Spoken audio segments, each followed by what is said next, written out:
Do'stlar, xudo xolasa assalomu alaykum. Sizlarga bir yurtonni zo'rindan chiqarib berajakman. Kadastr muammosi yo'q, dokumentdan bellar bilasizlar, yana iballar aylantirib ko'rsatib bering siz, operator. Avvallarda domla bor ana, yana posilka bo'lgan o'zi. Posilka bo'lib, o'zim oxirgi ugolovой joy bering. Aylanaring bana ko'rsating yana. Ugolovой joy, ko'chaning oxirgida yana ugolovой berganda hech qanday joy poy yo'q. Xudo xolasa shu yeri sotuvda turibdi. Beri egasi Xazarslar, baribir yurtonni alamanda burgan Xazarslar, men yilli bo'lsam yurtonnilar alamanda burganlar tashakkur. Yana fundamentam bo'lib turibdi tayyor o'zi. Fundamentam bo'lib turibdi. Dokumentidan asosiy, dokumentidan muammosi yo'q. Xudo xohlasa, shu yer dokument berib boshladi bu yerda. Dokumentini pramo o'zingiz nomingizga chiqarib beradilar. Faqat ustida keyin shtir kelishasizlar.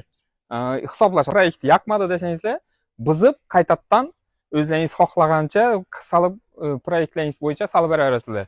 Yonboshdagi joy salingan yana. Bu yonboshdagi joy ham shu yurtonining egasiniki, u yer ham sotildi. Endi уже dikladilar. Buyog'ingizda yana ugolovой joy, hech qanday berganda davomi faqat ko'cha keladi. Ko'cha. Eng zo'ri bera xudo xohlasa svet ham kelgan.